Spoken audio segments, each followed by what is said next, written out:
What up, people? It is your boy, C. Grant. Welcome to another edition of the Guy Talk Pod, where we are honest, open, and transparent. Another hot episode for you guys today. Got my brother with me, Marcus Winfrey, Pastor Marcus Winfrey. What's up, boss? Ain't nothing much, man. What's going on? What's going on, Yes, man? sir. Another hot one. Another banger for the people. Ready to take off. Yes, we Yes, are so sir. Yes, excited. sir. We have an awesome guest today, y'all. A person that we dearly love, respect, and honor. Our apostle, Dr. Michael Smith, is with us today to talk about his book, Seeds to Success, and the importance of mentorship in men. If you guys have been watching the previous episodes, you know we always like to set the foundation of each episode with the scripture. Today's no different. We're going to go into Psalms 37 and 23, and that scripture reads, "The steps of a good man are ordered by the Lord, and he delighteth in his way. Though he fall, he shall not be utterly cast down, for the Lord upholdeth him with his hand." So that's today's scripture, and it's a great parallel into our topic. How you doing today, Apostle? Great day, son. Pleasure to be here with Thank you you, guys. thank you. Yes, Thank you sir. for carving out time. I tell y'all one thing about getting on this man's calendar. This is a pleasure to have him because his calendar It's full. is full. Appreciate So y'all don't know what y'all are witnessing right now.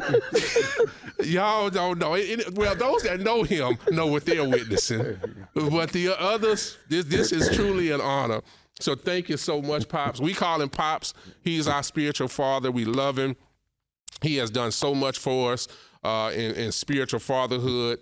We are proud members of New Covenant Christian Center in Baker, Louisiana, Yes, sir. where we welcome everyone, and we have an awesome leader, and our church is continuing to grow, and folks are steady, men especially, joining our congregation. So just happy to have Apostle here today. My pleasure to be here, man. Pops, I love your book. This is the Seeds to Success. If you're not, we're going to tell you how you can get this at the end of the show, but this is the book, Seeds to Success, that we're about to dive into.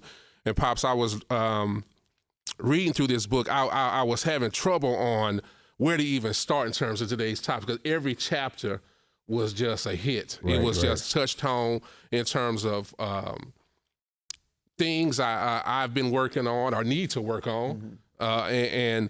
Initially, I thought we were going to start in the consistency bucket. But as I read more and kind of just, prayed around it, God said, let's start with choices. Because that's kind of where we as men, at least what I felt anyway, and obviously we all going to dive into it, in terms of men and our choices and how to make better decisions and what really triggers the decisions we make or don't make. And I'm just going to read a piece from Choices, the Choices chapter. "It has been proven that one bad choice can alter your life for the rest of your life. These choices have one thing in common. They are made during moments where clarity is fuzzy." And I was like, wow. Whenever I've been anxious, whenever I've been even getting ahead of God, or just not even knowing all the material I need to know or information I need to know to make a decision, or an informed decision, I was like, wow, that's what I was experiencing. My clarity was fuzzy. Is that what you were kind of letting people know, just kind of? Yeah, and the more that we should be more cautious about our decisions. We today are who we are because of decisions we made. Yes. Correct. Whether that was a good decision, whether that was a bad decision. Literally, we are who we are today because of the decisions we've made. A lot of times I observe people and I talk to people, and a lot of times they compare themselves to people on social media, people they want to be like, people they may even be gleaning for, but you really don't know the sacrifices or the choices those individuals have made. And we try to, size a person up by what they have materialistic wise. Yes. Yeah. And I think we all have our personal journeys in regards to the choices that we make, but we're literally who we are because of with the seeds that we've sown and also the choices we've made. Man, you know, I think all of us can attest that we've made some good decisions and some bad ones. But with the bad decision, hopefully we have learned something from it, got some wisdom from it, saw life in a different way. Our perception was changed so we can grow. If we see that same situation again, we either go with that decision or make a better decision. Yes, We don't yes. want to repeat cycles and become into those individuals.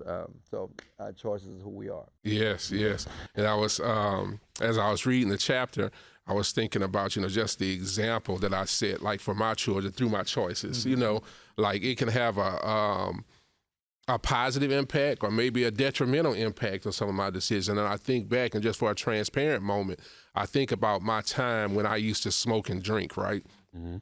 And it's an area that as I got away from that lifestyle, I always prayed and hoped that my kids didn't do some of those same things, Still working on my kids through certain challenges that they are navigating through in this time. But one of the things that, again, a transparent moment that hurt me to my heart was when a relative told me, well, you used to do it, and so I was talking, let me back up, get some history there. So I was talking to them about challenges around my children and around different areas. And first, as an encouraging word, they were like, well, you used to do it.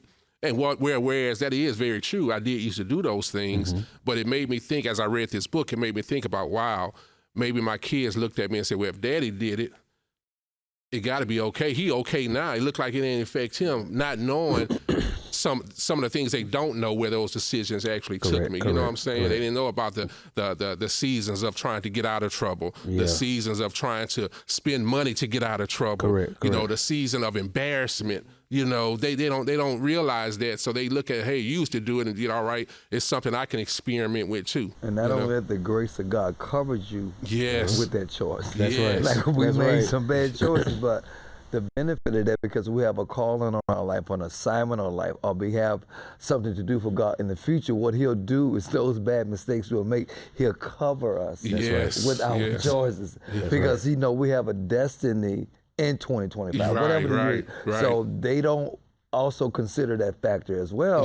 The spiritual component of it is that many times we make bad decisions, but God already having his plan, and that's why we say that all things work together for the good. The script already written. And called according to his purpose. So that's where the maturity in our walk said. But again, when you're 16, 21, 25, you're making a lot of choices, and you're not thinking about the consequences until you in the consequences. Exactly. You're making choices based off of one thing, but you're not looking at the overall scheme of things. Like, you know what, I'm gonna go do this because daddy did it, but you don't realize all the stuff that daddy went through to get out of that. And you don't know the choices he had to make to say, you know what, y'all here, so I got to change and do better. So you sit there running and doing stuff because you think it sounds good or it looks good or even feels good. But that's not always the best thing to do. Those choices that you make, they come back to bite you sometimes in the long run. Yes, that's one thing. As we think about the choices, I look at not in a judgmental perspective, but from a kind of a look back perspective, as I talk to folks that I know that are maybe doing some of the same things that I used to do. And again, not from a judgmental space, but I look at it now in terms of, wow, if I had spent just that amount of time, in terms of a time aspect, if I had just spent a fraction of this time doing X that I'm trying to do now, how much further I would be. Had I made a different choice to say, hey, at 27, I'm going to do X or sacrifice, educating myself about the businesses or getting closer to God, being in my word. We talked about in our last episode, when you're single, that is like almost a perfect time to get as close to God as you can because you have this time, and that's one of the things that when I look at it, I say, well, look at my friends say, I hope they know how much time is being wasted right now. And there's a saying that says, pay now, play later. That means with your choices, you got a whole options, things pulling at you, temptations pulling at you, lust pulling at you. So you got to make those sacrifices to pay now that you can play later. So that's the part where I try to tell that age bracket that want to get involved in this, that want to get involved with that's trying to keep up with what's going on. Yeah. Trying to keep it. No. Make the sacrifice. Pay those dividends, those time now, and then later on, you can have the nice car. You can have the nice house. You can live and dress and do whatever you want. Pay those sacrifices now. Yes. You know, again, back connected with the choices we were talking about. Yeah. That's good. I mean, me and you we didn't grow up, but we stayed in the same neighborhood, and we both young people. You know, I didn't realize how young you were, but I think I was in my 20s. You might be in your early 30s. We live in the same neighborhood, and a lot of people, you stay in the neighborhood with. I mean, you know, you make choices to say, hey, you know what? I'm going to make this wise decision. I'm not going to be splurging money, throwing money away. I'm going to invest my money in the right places. And you're able to do things that other people may look at, I'll do that later. No, you have to sacrifice now. So when you get older and you want something bigger or better, you could do that. You know what I'm saying? Because you make those choices, say, you know, I ain't going to mess my credit up. I'm pay these bills on time. You know, even though I see mom and them might do something different, I'm going to do different because that's the choice that I'm going to make. Because not only do I see something that I want, but I go make a wise decision. Okay, what do I have to do to get there? And I'm going to make a choice to say, hey, I'm going to do this, I'm going to do that, and I'm going to make all those things go together so I can get where I really want to go. So that's an example of what we're talking about. When you pay now, you play later. Do what I want to do. When I want to go on the trip, I go. You know, I make sure my credit stays straight because I do what I have to do. I made the right choice. Exactly, in those times. Now, of course, we make some bad, and, you know, you pay for the consequences, but those are way worse than just doing it the right time, up front the right time. You know, the first time. Microwave mentality. See, exactly. People think, okay, I make this choice, I can get there faster because if I make this choice, it's going to take me a little bit longer. Not knowing that marathon versus that sprint is usually the better approach, you know, the better route to take, you know. Let me say something. I've dealt with that, trying to go fast with stuff, do things my own way, and that is way more costly than trying to do it. Take your time and do. I'm a thinker. I think a lot. I overanalyze everything, and sometimes when I say, you know, forget how I'm thinking, I'm gonna just do what I want to do. And I can sit back in the background. I'm like, man, I should have did that. I should have thought that all the way through, and I have to go backwards. And time one thing you can't get back. You know, I just set up here. And I normally would think stuff out. You're beating yourself up for weeks and months, and like, if I'd have sat back in it, but you know, instead of having to deal with that, just go back through and say, okay, let me make the right decision now. Let me slow down. It ain't if it don't happen with me out, that must mean it's not for me, meant for me to do it. So let me slow down and take my time on this thing, and then once I see how it's supposed to go, then it's gonna go the way it's supposed to go because I took my time. And you made me think about something when you were saying that in terms of you know, asking God. You know, sometimes, you know, I know I'm guilty. I just speak for self.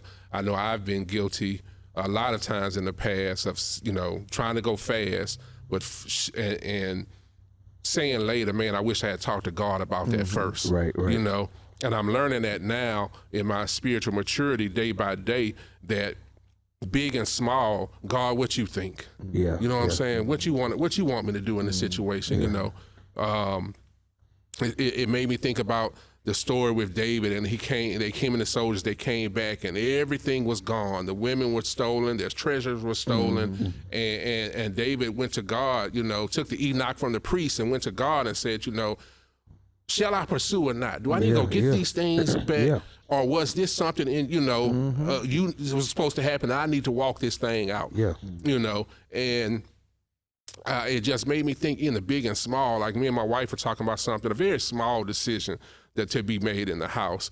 And I straight up said, I'm going to talk to God about that first. You know what I'm saying? Because it's times that I don't trust my own decision. And so some that may sound crazy, but it's times I've learned thus far in this walk and being under great leadership under Apostle to really be wise now, you know, to be wise, you know, and to think before speaking, you know, to think before a decision, because now it ain't just impacting me. We all got kids, you know, we all got houses and family, you know.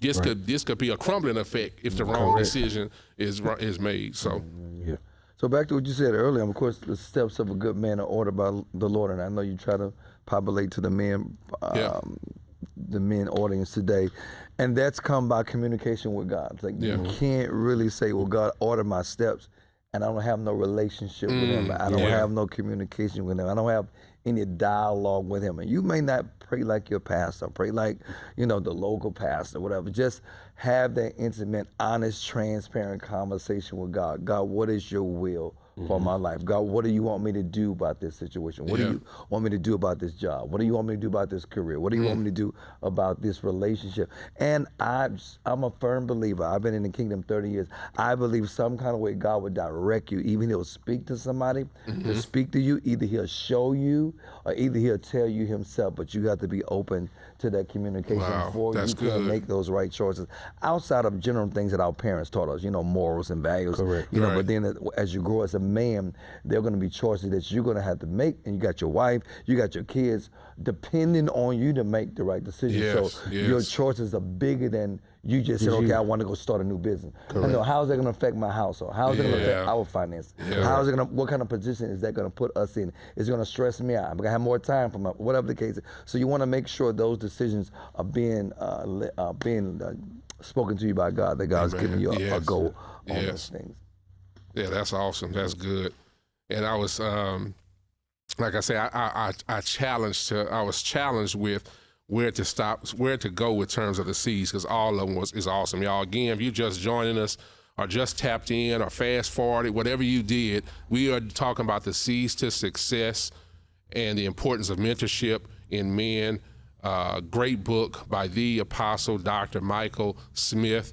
And you know, the next one I want to dive into is confidence, right?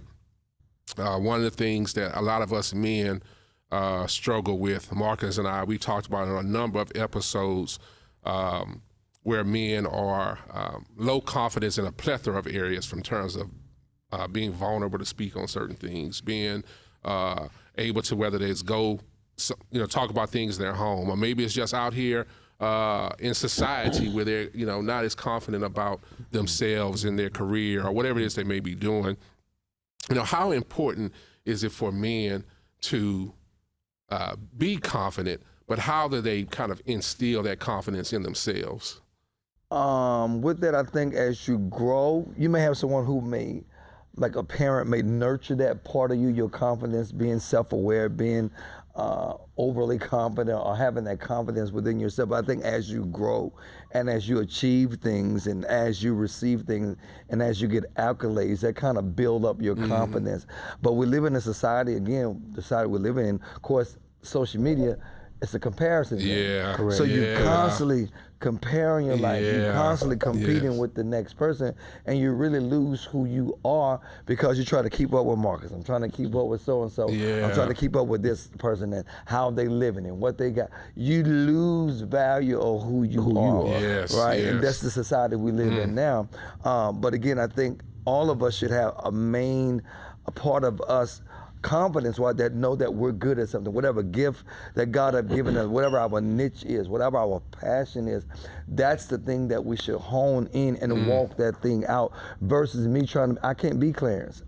I can't be Marcus. That's right. I can be Michael Smith. That's right. And I got confidence in who I am. When I show up, I'm not showing up as Clarence. I'm not showing up as somebody I saw on social media. I'm showing up as Michael Smith. Right. So I thrive in my strengths. I nurture my strengths. I nurture the things that I'm good at. So it'd be like, second nature if I show up. Gotcha. That's true. I'm the same way with that. One thing I remember when I first started preaching, I get in the pulpit, I was shouting. I felt like I didn't know enough. I went to school. I learned some stuff. Okay, got me some degrees behind my name, and it's not the degrees that made me confident. It's my knowledge of what I was talking about. I get it here now. Even though it may not come across like people may see it or feel it sometimes, but I know for sure I'm confident enough that what I'm saying is accurate because I studied, I got some background, I know some notes. I've perfected that area. Not perfected, but I'm perfecting that area. And so I'm not getting up, because I'm confident enough to say, you know what? I've studied, I know what I'm talking about. Right. So this is what this is. And it's not an arrogant thing, it's more of I know what I'm talking about. So the confidence with like Bishop was saying, perfecting those areas of your strengths. You know what I'm saying? There's some areas that I'm not so confident, but you never know it because I'm not gonna really talk about it too much. My non-confident areas, but my confident areas, they show up because that's genuinely who I am. Yeah. I'm great at being Marcus. Can't nobody beat me at being him. I mean, I could 100%. I could stand up against him. You cannot beat me better than me. You know, and I know my strengths and weaknesses, and I float with it just from that place alone. How y'all think people, like, as far as men, if they say they just having a hard time identifying those strengths to even be confident in, you know, because I talk to some brothers where they say they're good or feel good at 1,000 things, right? But they also feel like they're not confident to pursue any of them because a plethora of reasons. But how do you kind of really identify that, hey, I need to target this, but also be confident in doing this, if that makes sense? I think it has to do a lot with their circle. And I just a lot of things that may get pulled out of Marcus just may be being around me or being around you. A lot of things are awakening by being around the right person. And not only trying, error, and taking risk in life, that you're going to have to take some risk to find out what you're good at. That's like good. a kid coming up in high school, your father may want you to play basketball, but you may be good at running track. You know what I'm saying? Your father may push you for football, but that may not be your niche. So you have low confidence in football, but you're great at track. So it's just trying things, taking risks. And one thing about a woman, you might not have a whole bunch of money. If you got confidence, she attracts you. Your confidence, right? She gonna holler at you wear confidence. Yeah, you can wear She gonna holler at confidence. you based off your confidence. She ain't hollering at you about what you got, shoes you got on. She knows she can be a let for a year, and the confidence she can't be a. Exactly. You never, the shy dude never get the one. Right. You sit behind the tree over there. Hey, I don't want that. Peekaboo, you know? But I agree with that. Your circle does bring out a lot in you. You know, I always look back over my life and see who has helped me in certain areas, right? And so, I don't know if we'll get to the consistency side, but I've been knowing about about 18 years now. He's been in ministry 20. I've been knowing about 18. And I've seen him grow through different areas. I've seen him go from pastor to bishop, from bishop to apostle. I've seen people flocking, filling his church up. I've seen him have some times when he's not feeling himself. I don't always say, I know you're not feeling great today, but knowing him and understanding who he is, I know some areas that he's confident and some areas he's not so confident, just from paying attention. Right. But also, being around him makes me feel like, you know what? Okay, I see that I'm weak in these areas, but he's confident, so I pull off of that without even saying much. Exactly. You know, I'm watching, I'm paying attention, I'm sitting back, I'm paying attention. I'm like, okay, so how he got through that, and not even asking, but just paying attention how he got through those things. Yeah. Because every time, sometimes people go through stuff that you watch it, but you don't say nothing. And sometimes you just need to watch a little bit more to see, okay, that might help me in my area when it happens to me. Right. You know, because some of those same things he went through, I ended up going through them in life, and it's like, man, okay, I see it again. I see it, And my circle also helps me say, you know what? When I talk about it and get it out, hey, you know what? That's cool. Let's talk about this. Let's work through that. And we're going to figure out some different strategies on how to get better or how to do those things differently so you don't face those giants again. Or you don't fall the same way you fell or have the same issues you once had. You know, apostles, a part of my circle that I deal with are very small because I want to make sure where I'm going that the people I'm around are higher than me. So I always have somewhere to reach forward to or reach toward. If everybody's on my level or beneath me, I don't ever want to be the smartest person in the room. I don't ever want to be the most wisest person on every situation because what can I grow from? What can I learn or grow to? The circle matters. Yeah.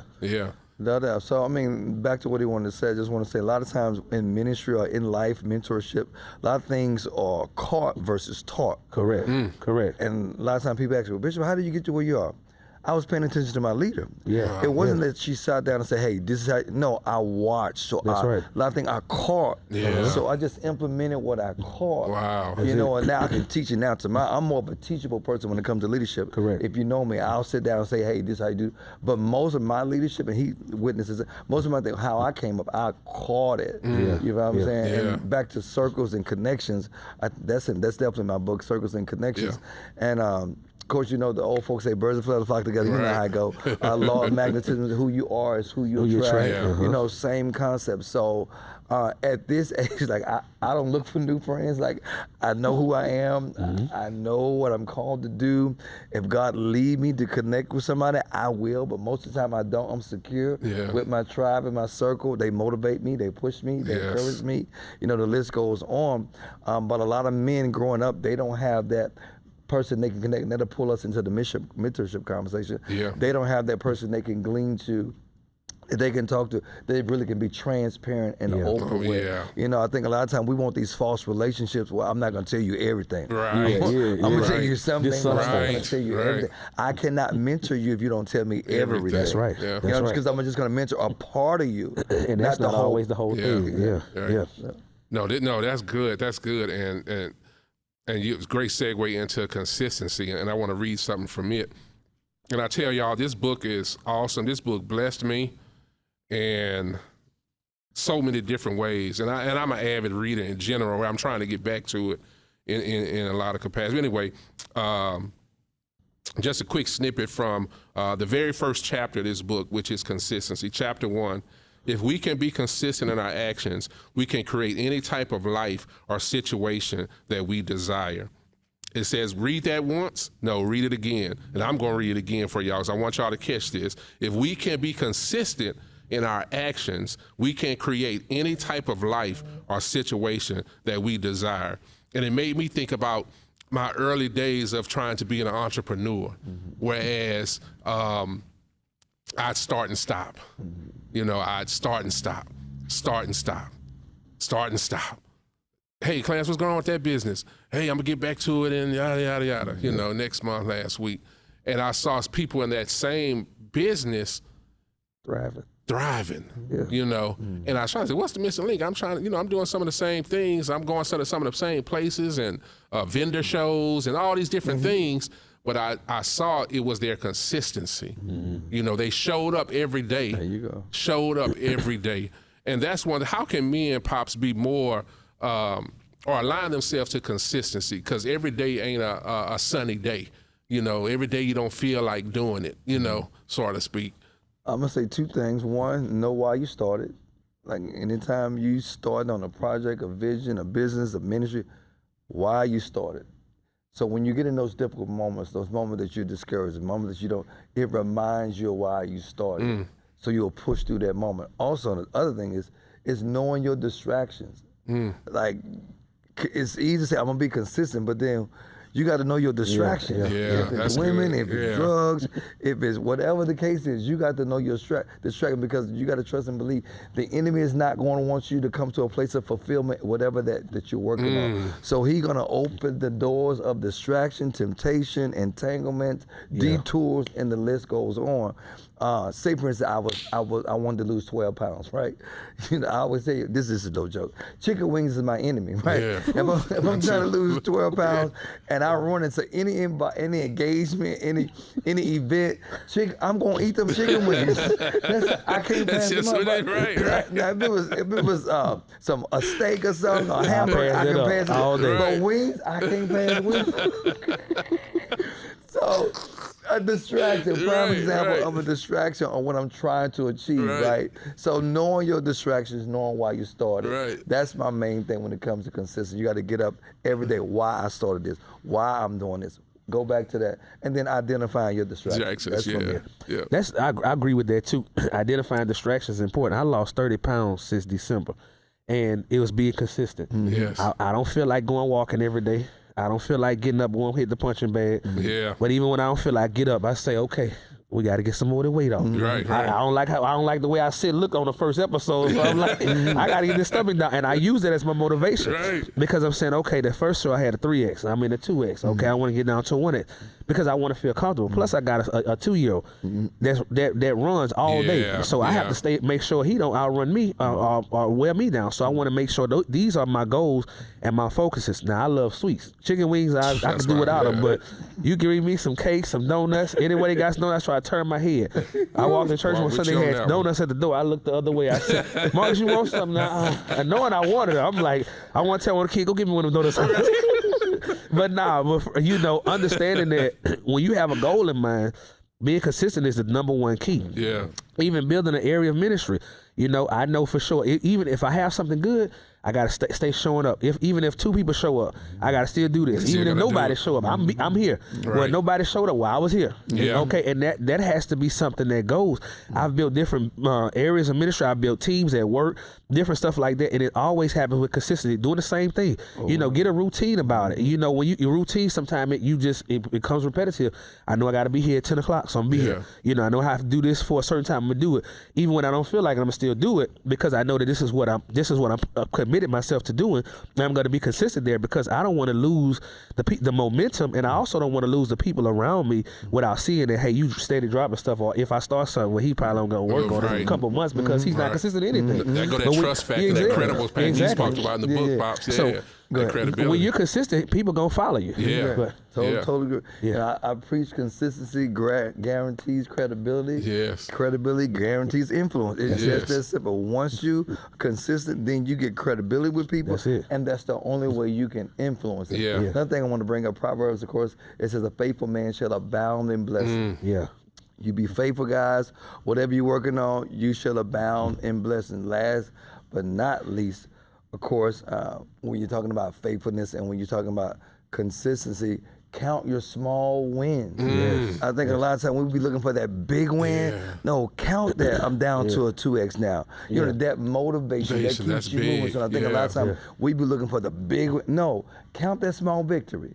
Count that That's small good win. right I'm big on that. If I see some kind of results of me being consistent, I'm gonna count that because it give me that motivation to keep striving towards the bigger picture. Wow, that's awesome. The small victories. Count the small. The small victories. That's good because you say, like you say, I know I'm guilty of it a lot of times. I'm looking like, man, why such and such isn't happening? I'm looking for this big glam result, not gonna happen. Not knowing the little small steps I took. Those were wins too. Those were wins. Speaking of that, I met a person about a couple years ago, and I was like, man, I don't have this on. Lady say, you got most stuff in this small time. Go celebrate yourself. And I have taken on that task to celebrate myself quarterly. Okay, I go to a restaurant by myself, get me a piece of cake. Okay, this is for you. You made it. Yeah, exactly. but this before I had a child. I was going often too, but now I have a child. Like, I'm gonna just celebrate myself. I go sit there by myself, celebrate myself. What's the occasion? Oh, I just, I paid my house note every month. I paid the car note every month. I didn't have nobody calling my phone about no late bills. Like, it was tough this month, but I ain't give up. I celebrate myself on stuff like that because those are things that we got to keep in mind. Like, that's big. It might not be big to somebody else, but that's big to me because if I'm a person that's used to quitting. Okay, the fact that I didn't quit this month, hey, that's enough. I celebrated myself a couple weeks ago. I made 5 years in your church. I ain't never stayed in church 5 years. 4 years, I'm out the door. I've been kicked out or put out. Like, 4 years that's it. I mean, I love y'all, but 4 years, I'm out of here. But I made 5 years. I'm like, man, this is amazing. I done quit. I've been preaching and look, y'all, you gotta go. All right, that's awesome. I'll catch you another time. I done met this milestone about. And I'm not saying that's what I plan on doing, but sometimes it just happens like that. But that was a little joke, but it's true with a joke. Yeah, no, that's real. That's real. Honest, open, and transparent, y'all. Fellas, honest, open, and transparent with your circle and with yourself. Honest, open, and transparent. Pops, we were talking about circles earlier, and then talking about how certain things you feel are caught versus taught. Mentorship. Now, a lot of areas men struggle in, right? A lot of areas that they keep inside. They don't talk to, whether it's a counselor, whether it's someone in their circle, or someone that they feel they can just go be 100% honest, open, and transparent, But there are mentors out there that can mentor men, so they can have that way of being vulnerable or expressing themselves. How important is it that a man aligns himself with the right mentor? Yeah, of course, you got Elijah, Elisha. There are biblical examples of that. I'm a product of a mentor relationship. My godfather showed me about business, how to pay bills, how to take care of things. So I'm a product of that. And in turn, that's been pretty much the fabric of my life in so many words. I think I started mentoring at 17. When I was in college, I was a freshman mentor. Wow. You know, people that's coming in, showing about college, what to do, what not to do. And to this day, I still have a strong connection with those individuals that I was freshman mentor. Freshman mentor. I was their mentor and freshman. So as a product of who I am, one. Two, again, building that trust factor is going to be the main thing. Building that trust. And most guys at our age got pride. So pride is that factor that says, I'm not going to talk to a person. I'm not going to connect with a man. I'm not going to mentor because of their pride. Yeah. Especially if they've experienced a lot of abandonment, a lot of disappointment, a lot of betrayal, a lot of hurt. Most of the time, they're not going to dump that into another man unless there's somebody they really, really, really can trust. Yeah. But mentorship is also a two-way thing. Like, I can't desire to mentor you, and then you, again, like I said earlier, you're not open and candid about what's going on. Right, and I think a lot of times that's another thing. Like, people say, well, that's my spiritual father. No, I'm not. That's what I mean by that. You haven't shown yourself as a son. Yeah. You can't take rebuke. You can't take chastisement. I can't father you if I can't correct you. Yeah. Your father should be able to correct you. The same thing with a mentor. If you want a mentor should be able to correct you when you're wrong. You don't bust out when he correct you, be like, I'm going to go find another mentor. Right, no, you didn't want to be corrected. You didn't want to be corrected, So it's a lot of layers to mentorship. Being accountable at the same time, being recipient, being able to receive correction from your mentor. Yeah. It's not always going to be great conversation. There's going to be some things you're going to get challenged on. Your mentor should challenge you to be better, not for you to be comfortable where you are. Yeah. So you got to remove that illusion of why I want a mentor as well, because a lot of times we want the benefit or the information of what a mentor can bring to us, but we don't want the correction side. Yeah. Correct. We don't want to be reprimanded. We don't want to say, Marcus, you was wrong. You missed, we don't want that part because that goes against our flesh. And especially as a man, another man telling me what to do, that's out the one. That pride and ego. You ain't my dad. You know what I mean? Right. All right, I'm gonna be nice. It goes against all of that. That's real, though, So, but to find somebody that you really can be you around at the same time, you respect them enough, respect their counsel, respect their wisdom, respect their stance on whatever they're telling you to do. That's a perfect example. But again, it's a two-way thing. It's not a one-way thing. Yeah. And then trying to want someone, shouldn't say trying, but wanting someone to, like you said earlier, come into agreement with everything you're doing. That's not a true mentor. Come into agreement with everything you're doing. If that's what you want to sit down and hear, you're probably at the wrong mentor, or he or she is the wrong mentor, because correction is so valuable. It's so valuable. If not, you're going to find yourself always going to be feeling like you're falling off the cliff. And on a delusion. You can be in a delusion. Yeah. But I have mentees and I've been mentored, right? And I'm still being mentored because I think we had a meeting a couple months ago. Tell me straight up, you're wrong. Okay, he had to tell me, as my pastor, that wasn't it. Right. And I've taken that. I've taken that from different pastors that I've been under as well. Don't get me wrong, because correction is a part of growth. Yes. If you can't get corrected, you don't want to grow. You don't want to grow. And so for me, I would tell anybody who is a mentor or even a mentee as a man, it's okay. Okay, understand that if you have a mentor, that person has your heart if you're honest with them. Okay, I can't tell you, hey, I'm never doing that, and the whole time I'm doing it the whole time. Because then I look like I'm a liar. I don't look like I am a liar. And how can you how can you have a real relationship with someone when you're not honest with yourself enough to be honest with that person? Right. A lot of times we want a mentor, but we only want the information, like Bishop said, but we don't want to come and really sit and be taught. A lot of people, we feel, he a man just like I am. She a woman just like I am. You know what I'm saying? It's nothing that I learn from, but if you see that they're in a place higher than you, humble yourself. You know what I'm saying? And get some information, get some learning, get some tools, and say, you know what? Maybe I didn't have those things right. So again, I lied last time, but let me be open about you this time. I said I wasn't doing it, but I said I wasn't smoking no more. But last 6 months I've been smoking every other day. You know, okay, well, cool. Now we can work from a place of truth, and we can backtrack, and begin to work that relationship over again. I had some guys that I mentor from 9, 10 years old. They 25, 26 years old, doing great things. They reach out to me, man. I'm still listening to stuff you told me from way back then. You know, now they have another mentor. They moved on, and that's fine because somebody can take them to the next level. But my part was always there. Yeah, exactly. I planted the seed. It's not for me to water it and grow it. You know, my job is to plant it and allow it to go how it needs to go. And you triggered my memory on something. I was in my prayer. This is about 2 months ago now. I was in my prayer time, and I think I may have shared this in our men's chat as well. We have a group chat, y'all, where we inspire each other, communicate different things that's going on at the church and whatnot. And one of the things that God gave to me was prayers and instructions. You know, answers and instructions, right? And just kind of paralleling it to the mentorship, we want the answers to why is this happening? How can I, do better in this? Or why is this happening to me, right? But do we want the instruction?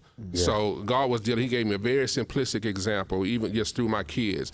They wanted, the ones that's in school, they wanted to make all these good grades and all that stuff, but they don't want to do the paper to get the good grade, So my answers are yes and amen, but will you follow the instruction that I'm going to give you? Yeah. And fellas, this is important as men, as when we talk about ego and pride, when you're talking to your right circle of friends or talking to your mentor, be ready to hear some things that you may not agree with, some things that may hurt your feelings, but it's something that needs to be said for you to have, as Marcus said, an opportunity to grow.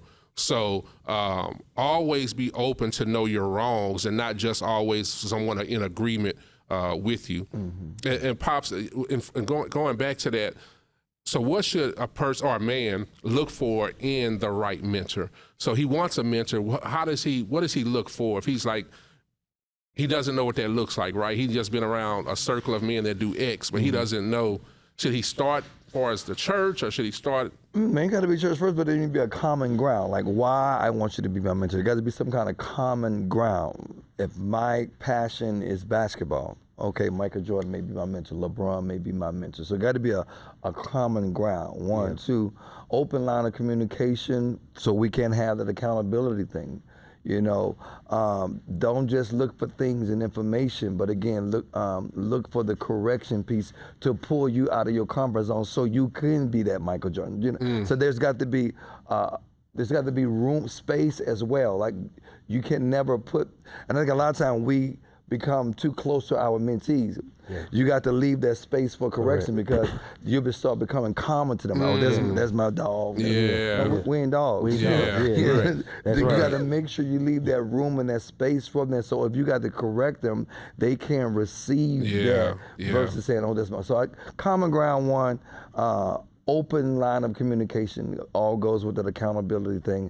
Those are the two main things for me, because if you're going to be my mentor, there's got to be a connection of something that you have that I'm desiring to be, to pull me out of where I am now, to bring me to that point. That's good. That's just what I feel like. I don't think I should get a mentor and there is no common ground, in regards to my vision, my passion, where I'm trying to go.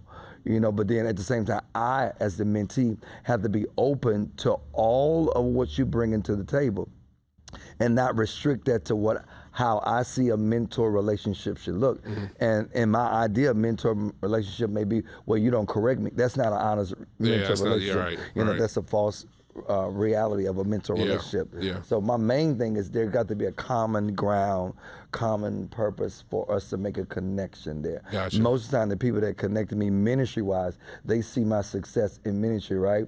So they want to know, how did I get to where I am? Yeah, I was just about to ask you that. Did that play a factor in your success? Yeah, that's their common ground. So I will tell them the details, but of course my main thing, God got me here, but I'll tell you some things about how to grow a church and basic things that I know from my experience and from my training, but at the same time, we are going to have some hard conversations.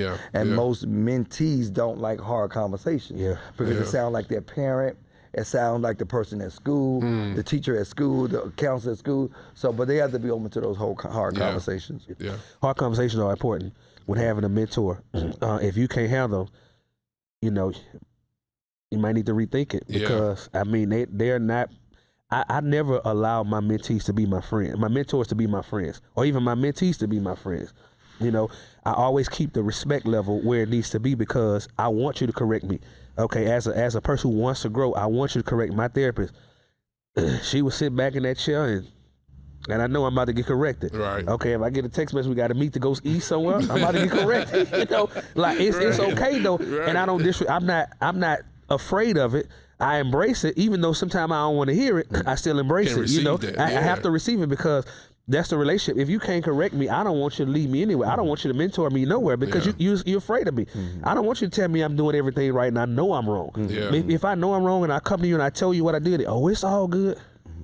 And that respect have to be there as well. Like you have to respect that individual. You know, and once respect is out the door, then you lose that mentor. I've run into a lot of situations where people say, well, this used to be my mentor, but they did A, B, and C. Yeah. So they lost respect for them, so now you lost that mentee. Because, you know, so, and you can attest to those conversations because you go in green and you see this person one way, then when they show you another side, you're like, oh, okay. You want to leave them alone. Exactly, so you back out. You know, so their respect have to stay there. It has to stay there, you know. This has been awesome. Y'all, this has been awesome. Please go get this book, The Seeds to Success by our apostle, Dr. Michael Smith. It is great. I wish we had time to go through all 12. They would definitely change your life, change your perspective on a lot of different things, on how you approach family, business, yourself. Specifically. So thank you, Apostle, for joining us today. You know, we definitely want to have you back. To talk about some things for our men, obviously, in the near future. And where can they find the book, Apostle, and how can they find you online as well? You can purchase it off Amazon, or you can contact Clarence. I got some copies at my office, but also you also can go to my Facebook page, Michael Smith on Facebook. On Instagram, I'm Silky _Slim7. You can reach me there as well. I just got back on TikTok. I think it's Slim Beard. You can reach me there as well. Awesome. You can send me an email to nccministries@att.net. Again, nccministries@att.net. Awesome. Thank y'all for joining us, the Guy Talk Pod, where we are honest, open, and transparent. Oh, Marcus, tell the people how they can find you, brother. Same thing every week. M. Winfrey 29 on Instagram, Marcus Winfrey on Facebook, M. Winfrey 29 on TikTok as well. Awesome. Y'all check us out, the Guy Talk Pod on all platforms. See y'all next time. Honest, open, and transparent, fellas. Every day, tomorrow, next week, next month. Honest, open, and transparent. See y'all next time. Peace.